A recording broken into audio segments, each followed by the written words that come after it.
hidayah sehingga kita bisa kembali bertemu di waktu subuh untuk kemudian melaksanakan sholat subuh berjamaah, salah satu kewajiban. Dan sekarang kita berpindah kepada kewajiban yang lain, yaitu talabul ilm atau menuntut ilmu. Pada pagi hari ini saya akan membahas sedikit tentang pedagang. Ya. Kita tahu bahwasanya cara paling mudah untuk kemudian masuk ke dalam syurga, ya, ini berdasarkan perkataan baginda Nabi sallallahu alaihi wasallam, "Ma min syai'in fil mizan athqalu min husnil khuluq." Tidak ada sesuatu yang timbangannya itu paling berat ketika hisab pada diri seorang mukmin daripada akhlak yang mulia. Maka hari ini kita akan lihat tentang pedagang, tapi kaitannya dengan akhlak. Ya. Kalau perdagangan itu dalam bahasa Arab, perniagaan at-tijarah. Dalam beberapa ayat dalam Al-Quran, Allah menyebut kalimat ini. At-tijarah, perniagaan. Kalau subjeknya atau pelakunya disebut tajir. Tajir. Ya. Jadi kalau dibilang orang tajir, pedagang itu. Apapun yang dia dagangkan, dia tajir. Ya. Sepertinya tajir yang populer di tengah masyarakat, ya, itu dari serapan bahasa Arab. Seseorang dibilang tajir, ya dia dagangnya sukses, kira-kira begitu. Ya. Nah, bagi tajir yang akhlaknya baik, kalau pedagang itu akhlaknya baik, maka dengan perdagangannya itu akan memudahkan dia masuk ke dalam syurga. Ya. Nah, sebaliknya, kalau ada pedagang berakhlak buruk, maka akhlak buruknya ini bisa menghantarkan dia ke neraka. Maka akhlak ini dia seperti pisau yang punya dua sisi. Ya. Kalau kita bisa menajamkan sisi yang satunya, maka dia bisa mengantarkan kita masuk syurga. Tapi kalau sisi yang sebaliknya, maka dia bisa mengantarkan kita ke neraka. Makanya ada satu hadis yang populer. Ini disampaikan oleh Abu Sa'id Al-Khudri mengutip perkataan baginda Nabi, "At-tajirus saduqul amin ma'an nabiyyin wasiddiqin wasyuhada." Pedagang yang jujur, terpercaya, akan bersama para nabi, orang-orang siddiq dan syuhada. Ini ganjaran yang cukup besar bagi pedagang jika dia jujur, jika dia terpercaya. Di akhirat itu dia akan membersamai para nabi, orang-orang siddiq dan para syuhada. Ya. Ini 3 kelompok yang punya tingkatan luar biasa di akhirat. Ya. Tidak mudah kita itu menggapai tingkatan bersama kelompok ini, ya, jika kemudian kita mengandalkan ibadah saja. Syuhada, siddiqin, nabiyyin. Ya. Nah. Maka 3 tingkatan ini bisa diperoleh oleh para pedagang. Asalkan mereka apa? Jujur dan amanah. Ya, maka iblis itu tahu betul. Maka dia itu menggoda manusia dalam bab muamalah ini luar biasa. bahwa ternyata jadi pedagang itu memudahkan seseorang masuk surga, maka kita temukan ternyata godaan bagi seorang pedagang itu luar biasa dahsyatnya. Untuk menjauhkan diri seorang pedagang itu, jangan sampai dia itu mendekati level pedagang yang jujur yang disebutkan di dalam hadis. Ya. Ini bahaya. Jika kemudian seorang pedagang tidak bisa menjadi pedagang yang jujur, inna tujar hum fujjar. Kata Nabi, inna tujar humul fujjar.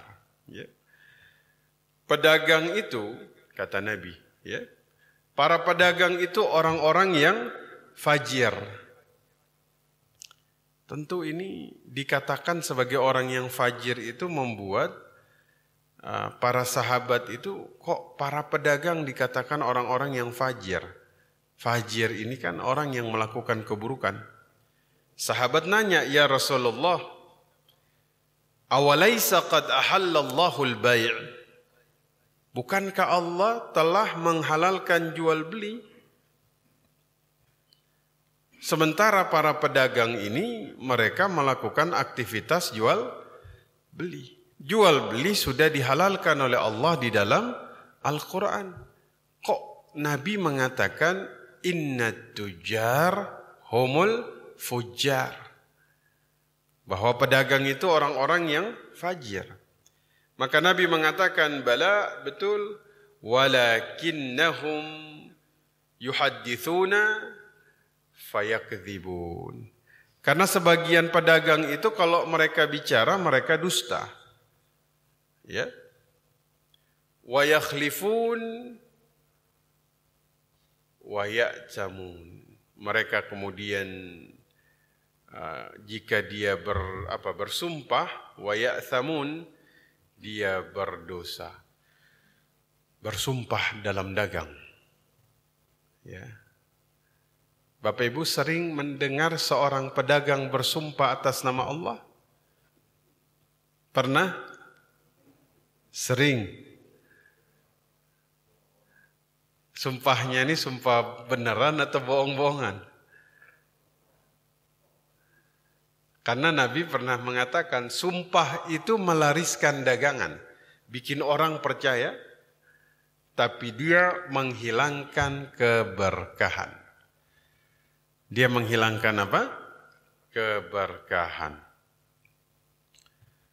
Maka berhati-hatilah bagi para pedagang. Jangan kemudian berdusta ketika dagang. Jangan bersumpah dengan sumpah palsu ketika dia ingin agar dagangannya laris. Inna tujar yub'athuna yawmal qiyamati fujjara. Bahkan orang-orang yang kemudian dia berdagang, kemudian dia tidak jujur, maka dibangkitkan sebagai orang-orang yang fajir, pendosa. Illa man ittaqallah wa barra wa sadaqah. Kecuali pedagang yang bertakwa kepada Allah, pedagang yang baik, pedagang yang jujur. Baik, jujur, bertakwa. Masya Allah. Mudah-mudahan Bapak Ibu yang jadi pedagang seperti yang kemudian dikatakan oleh Nabi. Takwa, jujur, ya, amanah, ya. Nah, maka kita lihat pada pagi hari ini kita akan membahas tentang akhlak pedagang. Setidaknya ada 4. Mudah-mudahan bisa habis dalam satu pertemuan. Kata Nabi sallallahu alaihi wasallam, arba'un idza kunna fik fala alaysa ma fataka minad dunya. 4 perkara jika ada dalam dirimu, ya, jika ada dalam dirimu, dunia tidak akan luput darimu dan tidak akan menjadi masalah bagimu. Ya. 4 perkara jika ada pada dirimu, maka dunia tidak akan lepas dari tanganmu dan tidak akan jadi masalah untukmu. Nah, ini 4 yang akan kita bahas. Dunia tidak akan lepas dan tidak akan jadi masalah untukmu. Ya. Bukankah ada orang sudah menggenggam dunia, tapi ternyata dunia yang dia genggam jadi masalah buat dia, betul? Ya, kadang-kadang kita lihat ada orang, oh ini orang sukses ini, usahanya lancar. Tapi ternyata semakin bertambahnya usaha tersebut, justru dia semakin tidak bahagia dalam hidupnya. Ini berarti dunia yang sudah dia capai ternyata menjadi masalah buat dia. Ya. Kalau Abdurrahman bin Auf kan beda. Semakin sukses, tapi justru dia berdoa dengan satu doa yang sampai sekarang itu doa ini agak sedikit ekstrim bagi setiap manusia di atas muka bumi. Ada yang tahu doanya Abdurrahman bin Auf? Miskinkan aku. Doanya minta dimiskinkan. Ada yang berani? Yang berani itu cuma Abdurrahman bin Auf. Doanya tuh minta dimiskinkan. Apa yang terjadi? Ternyata justru dikayakan, tambah kaya. Ya, Masya Allah. Maka di sini kita lihat. Arba'un idza kunna fika fala 'alaika ma fataka minad dunya. Ada 4 perkara. Kalau dia ada dalam dirimu, dunia tidak akan lepas dari tanganmu dan tidak akan pernah menjadi masalah bagimu. 1.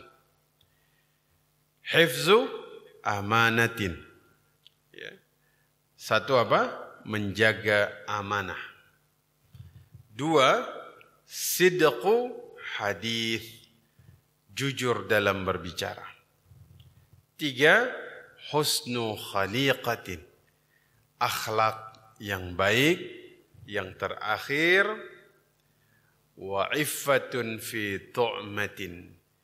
Dia menjaga diri dengan selalu makan dari yang halal. Saya ulangi. 1 apa? Jaga amanah. 2 apa? Jujur dalam berbicara. 3 apa? 3 berakhlak yang baik. 4 adalah makan dari yang halal.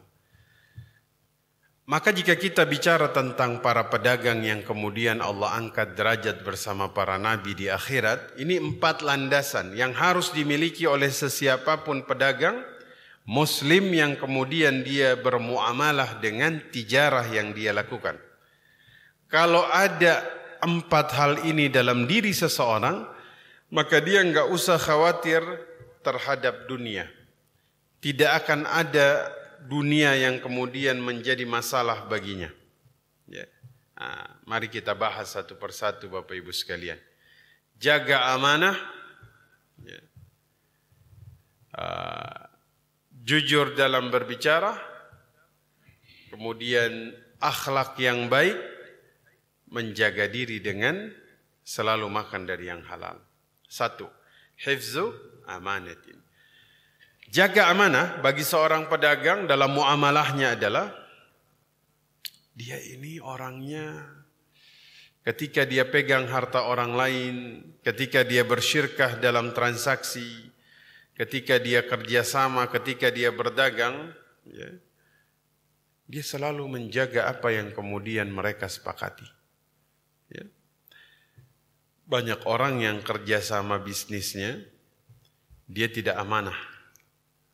Padahal dalam surat Sad ayat yang ke-24, wa inna kathiran minal khulata la yabghi ba'duhum ala ba'din illa alladhina amanu wa amilus salihati wa qalilum minhum. Ini Allah katakan, dan betapa banyak di antara orang-orang yang bersekutu, bersyirkah, mereka bekerja sama, ya, mereka menzolimi satu dengan yang lain, kecuali kata Allah yang beriman dan beramal soleh, tapi jumlahnya sedikit. Ayat ini tuh menjelaskan bahwa dalam perdagangan itu jual beli, syirkah, mereka saling menzalimi satu dengan yang lain. Betul? Maka Allah itu dalam satu hadis qudsi berfirman, saya menjadi yang ketiga di antara dua yang bersekutu atau bersyirkah atau kerjasama. Selama mereka amanah. Namun jika salah satu dia kemudian menzolimi yang lain, ya, lawan dari amanah apa? Khianah. Lawan dari amanah itu khianat. Selama mereka amanah, maka Allah membersamai syirkah tersebut. Tapi kalau satu saja dia khianat, maka Allah berlepas diri dari persekutuan tersebut. Ya. Maka ini yang kemudian menjadi permasalahan di dalam dagang dan kerjasama di antara manusia. Yang satu mikirnya, kalau saya khianat nanti saya dapat untung yang besar. Padahal kata Nabi, keberkahan itu hilang dari sesuatu perkara yang kemudian ada kezaliman di dalamnya. Berkah, barakah. Berkah ini yang membuat suatu perkara itu ziyadatul khairnya bertambah. Ya. Kebaikan kalau sudah diturunkan pada sesuatu perkara, maka keberkahan itu akan membuat yang sedikit ini akan bertambah kebaikan dan kebaikannya. Dia bisa membawa kebahagiaan, dia bisa membawa kebaikan. Tapi jika kemudian ada pedagang yang tidak amanah, maka dicabut keberkahannya. Jadi yang kemudian dia sangka dengan khianat dia bisa dapat untung yang besar. Untung besar, berkahnya sedikit, maka tidak akan kemudian dia rasakan sedikit pun manfaat dari perdagangan tersebut. Ya. Barakah. Mudah-mudahan Allah berkahi kita. Kalau dalam hidup itu kan cara agar diturunkan keberkahan adalah ar-ridha bima dunal kifayah. Dengan yang sedikit kita ridha, itu keberkahan turun tuh. Ya. Seperti yang pernah saya sampaikan di sini dalam sebuah riwayat tentang seorang alim ulama yang hidup sezaman dengan Ibnul Mubarak. Beliau membeli sebuah semangka, ya, beliau kasih ke istrinya. Setelah dibuka ternyata rasanya hambar. Istrinya marah-marah. Terus beliau bilang kepada istrinya, wahai istriku, kemarahanmu engkau tujukan kepada siapa? Kepada yang beli. Gak mungkin pembeli itu membeli sesuatu yang jelek. Pasti dia pilih, pasti dia pilah, pasti dia cari yang terbaik. Betul? Ada dari Bapak Ibu kalau beli gak pilih? Ada? Pastilah dipilih-pilih. Kecuali antum kayak Imam Abu Hanifah. Beli sengaja cuman buat nolongin yang dagang. Nggak dipilih tuh, nggak ditawar, tapi harganya dinaikkan oleh beliau sendiri. Ya. Bukan pedagang yang menaikkan barang harga, tapi pembeli yang menaikkan sendiri. Kalau yang terjadi kan kita pembeli berusaha menurunkan harga ya. Kata beliau ya berarti kemarahanmu tidak bisa ditujukan kepada yang beli. Yang kedua, berarti kamu marah sama yang jual. Yang jual ini petani. Ya. Ini semangka sampai dia tumbuh itu butuh berapa lama, Pak? Semangka itu dari ditanam benihnya sampai dia tumbuh. Berapa? 3 bulan, Bu? 3 bulan. 3 bulan ini bukan waktu yang sebentar. ditanam benihnya, disiram, dijaga dari hama sampai dia panen. Setelah panen dia bawa ke pasar. Kemudian dia jual. Berarti kemarahanmu tidak bisa ditujukan kepada yang jual. Maka kemarahanmu tersisa hanya kepada satu, yang nyiptain semangka. Yang nyiptain semangka siapa? Allah. Berani kamu marah sama Allah? Maka nasihat beliau, ridalah. Keridaanmu itu membuat keberkahan Allah turunkan. Kalau dalam hidup kita ingin keberkahan diturunkan, ridha, syukur. Tapi kalau dalam dagang, antum mau keberkahan diturunkan, amanah. Jaga itu. Ya. Nabi SAW, bahkan beliau itu, ya, saking beliau perintahkan sahabat dan umatnya untuk amanah, bahkan amanah kepada orang yang khianat kepadamu. Wah, ini dahsyat ini. Ya.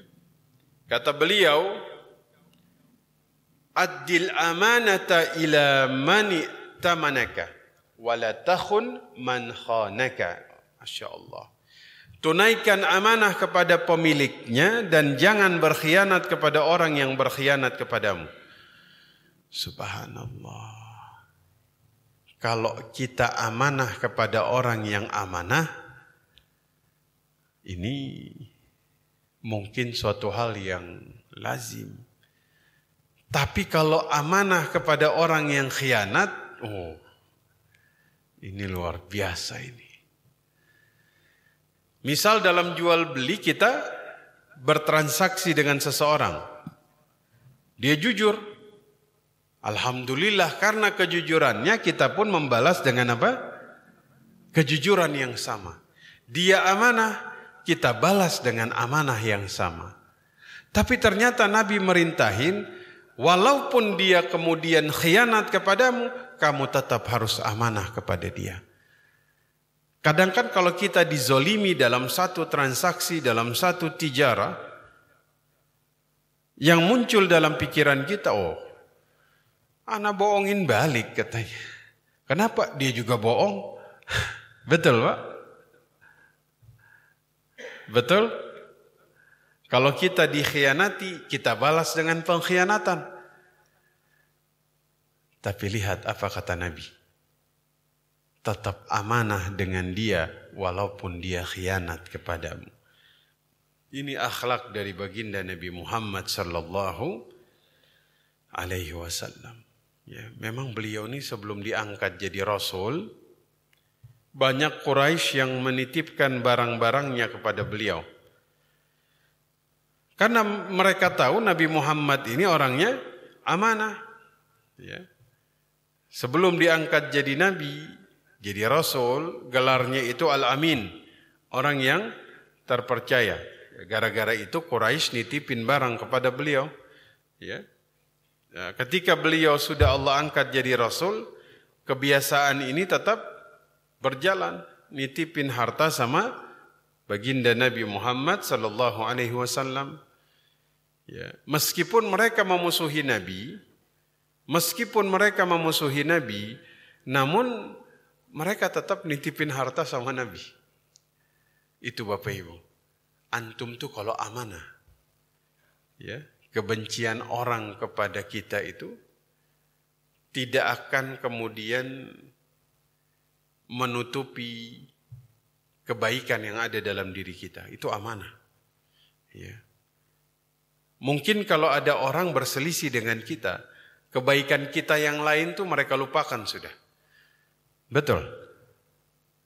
Orang tuh kalau sudah benci, maka kebenciannya menafikan seluruh kebaikan yang pernah kemudian hadir dalam diri orang yang dia benci.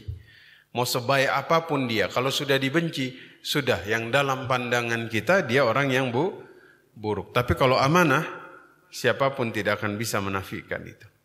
Ya. Musuhnya sekalipun dia akan mengakui dia itu amanah. Nabi seperti itu. Ya. Maka ketika beliau mengatakan, jika ada orang khianat kepadamu, jangan kemudian kita berkhianat, tapi kita tetap amanah. Ya, makanya waktu beliau hijrah diam-diam ke kota Madinah tanpa sepengetahuan Quraisy, ya, padahal kalau kita lihat di sini mereka bukan hanya khianat kepada Nabi, tapi kezolimannya sudah luar biasa, ya, sudah dalam tahap hendak membunuh Nabi, tapi amanahnya beliau dikejar mau dibunuh. Ya. Bagi sebagian orang, dia nggak akan peduli dengan apa yang kemudian berkaitan dengan muamalah dengan orang lain, dia lari sudah. Nyawa nomor 1. Tapi Nabi itu tetap memikirkan harta yang dititipkan. Beliau tugasin Ali bin Abi Thalib, tolong ini harta dikembalikan kepada pemiliknya, ya. Nah, ini amanahnya luar biasa. Allahumma salli ala Sayyidina Muhammad. Mudah-mudahan kita bisa mengamalkan ini. Apalagi di dalam dagang. Kadang dalam dagang tuh kita dikhianati, balas dengan pengkhianatan yang sama. Ya, ini ternyata tidak diperbolehkan. Ya, justru kalau misalnya ada yang khianat kepada kita, kita amanah terhadap dia. Ya, jangan membalas dengan yang serupa. Ya, makanya amanah ini termasuk akhlak yang pertama pada hari ini. Ya, mudah-mudahan Allah berikan kepada kita hidayah untuk kemudian bisa mengamalkan ini. Ya. Yang kedua, Bapak Ibu sekalian, saya izin minum dulu. Bismillah.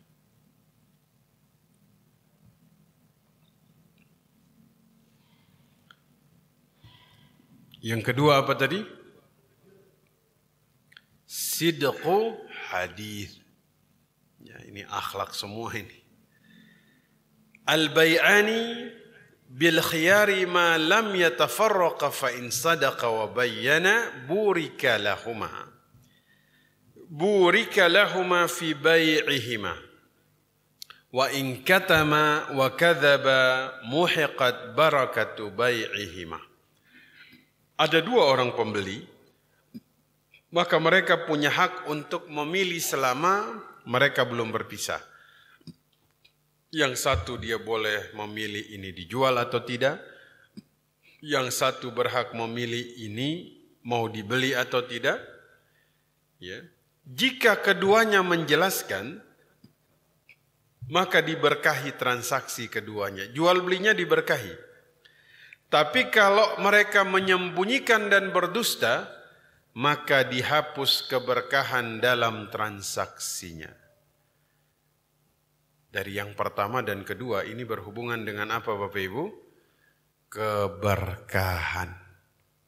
Ya. Banyak orang dagangnya itu cuma nyari untung. Ya. Padahal sebenarnya dagang itu nyari untung dan nyari berkah. Yang lebih utama yang mana? Berkah. Ya, Masya Allah. Ya, jadi kalau ada yang dagang, aibnya dia ceritakan. Ya, kalau ada aib dia jelaskan. Ya, dia jelasin cara pembayaran, semuanya selesai. Terjadi jual beli, maka jual belinya diberkahi. Ya, burika lahum. Kalau sudah diberkahi, jangan ditanya kebaikannya Bapak Ibu. Ya. Maka ini jadi patokan bagi kita. Yang terpenting dalam jual beli adalah keberkahannya. Bukan untungnya. Sedikit untungnya, tapi kalau sudah diberkahi, maka dia lebih baik dari yang banyak untungnya tapi tidak diberkahi. Enggak berkah. Harta itu kalau enggak berkah, tidak akan mengantarkan kita kepada ketaatan. Ya. Harta itu kalau berkah, dia akan membawa banyak kebaikan kepada kita. Barakah. Keberkahan itu substansinya itu seperti lumut yang tumbuh di dalam sebuah kolam. Dia akan mengundang makhluk, maksudnya lumut itu dalam kolam itu bawa kebaikan. Bagi ikan, bagi air itu sendiri. Maka itu seperti keberkahan yang muncul di dalam jual beli. Dia akan bawa kebaikan Bapak Ibu sekalian. Ya. Makanya kalau dagang itu jujur, ya, itu luar biasa. Ya. Dia bisa kemudian membawa keberkahan yang sangat luar biasa di dalam jual belinya. Nah, itu banyak yang pedagang mobil itu kalau dia dagang kilometernya dirubah, ya, mesinnya itu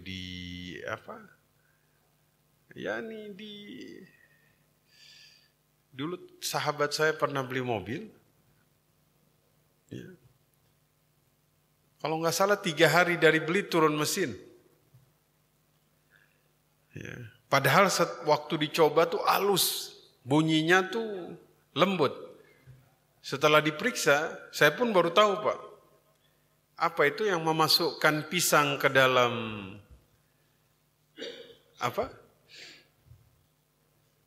Itu dia bikin ini Pak, mengelabui. Setelah dicek ternyata penjualnya itu memasukkan pisang di dalam ada salah satu inian mesin. Saya lupa di mana itu. Ya. Masya Allah. Saya pun baru tahu. Kok bisa Ustadz? Iya Ustadz. Masya Allah. Saya minta ganti, penjualnya nggak mau tahu katanya. Akhirnya dia turun mesin. Masya Allah, antum bayangkan. Keberkahan dicabut. Dihapuskan keberkahan dalam transaksi seperti ini. Pedagang yang nggak jujur.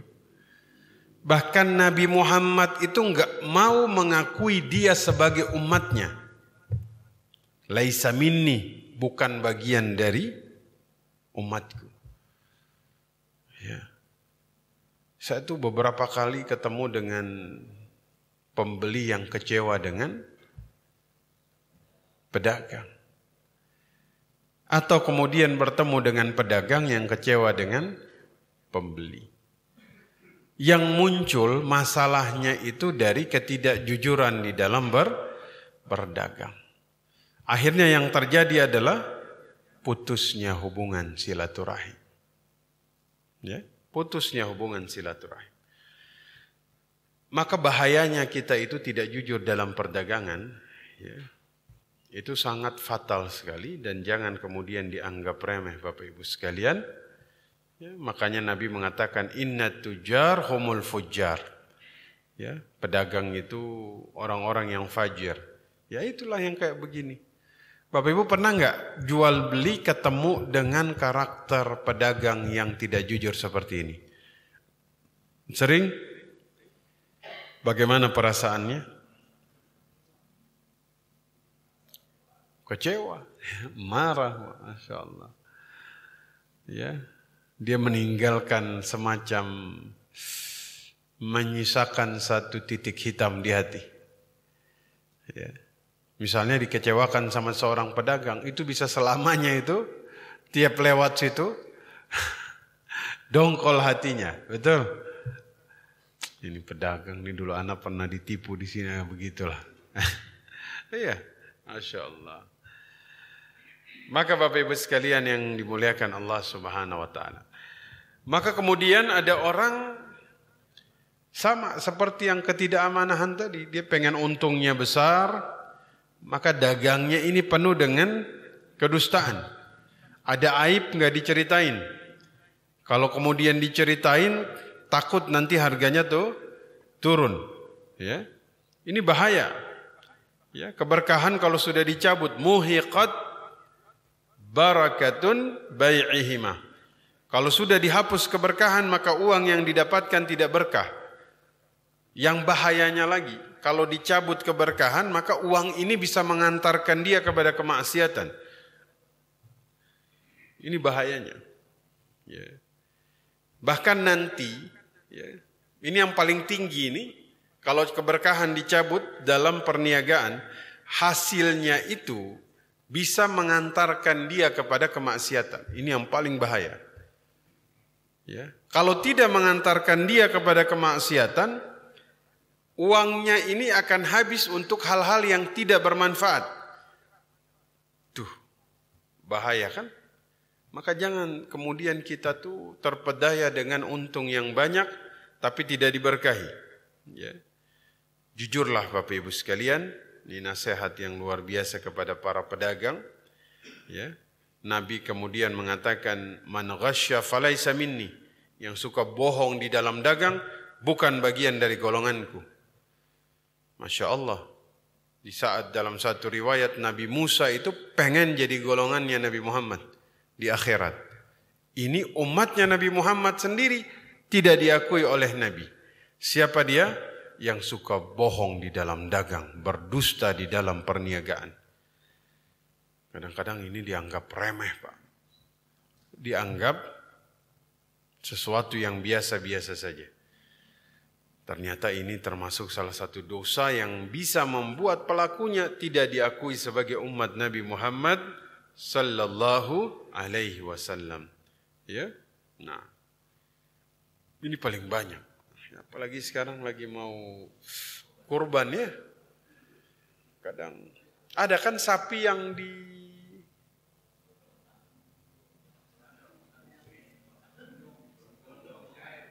diisi air itu kan. Masya Allah. Itu dia. Ya. Godaannya besar sekali itu, Pak. Ya. Karena dia ingin untung yang besar, akhirnya apa yang terjadi? Dia tenggelam dalam perbuatan yang dilarang. Thalathatun la yukallimuhumullah yaumal qiyamah. Ada 3 golongan yang kemudian tidak diajak berbicara oleh Allah di hari kiamat. 3 golongan. Nah, saya sebutkan saja langsung golongan yang terakhir. Siapa golongan yang terakhir Bapak Ibu sekalian? Orang yang melariskan dagangannya dengan sumpah palsu. Insyaallah. Saya ulangi. Golongan yang ketiga siapa? Orang yang melariskan dagangannya dengan sumpah palsu. Itu tidak diajak berbicara oleh Allah pada hari kiamat. Orang yang mengobrol sumpah agar dagangannya ini laris. Orang yang bersumpah bahwa keuntungannya sedikit. Orang yang bersumpah bahwa harga ini hanya sedikit di atas modal. Padahal ini dusta. Ya. Hanya agar mereka mendapatkan untung dari dagangannya tersebut. Kalau bukan pedagang muslim dia bersumpah, biarkan dia. Karena memang agamanya tidak mengatur mereka sampai sedetail ini di dalam dagang. Makanya saya katakan kita ini muslim. Muslim itu jalan hidup. Begitu kita jadi muslim, hidup kita diatur. Allah turunkan ribuan ayat dalam Al-Quran untuk ngatur. Bagaimana cara berdagang, bagaimana cara bermuamalah, bagaimana cara beribadah, semuanya diatur. Makanya Bapak Ibu, hati-hatilah dalam bersumpah ketika berdagang. Ya, enggak diajak berbicara oleh Allah di hari kiamat. Wal iyadzu billahi min dzalik. Ya. Saya izin minum dulu Bapak Ibu sekalian.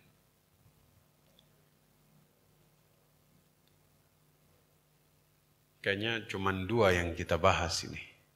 Enggak sampai 4 ya. Karena sudah berapa menit lagi?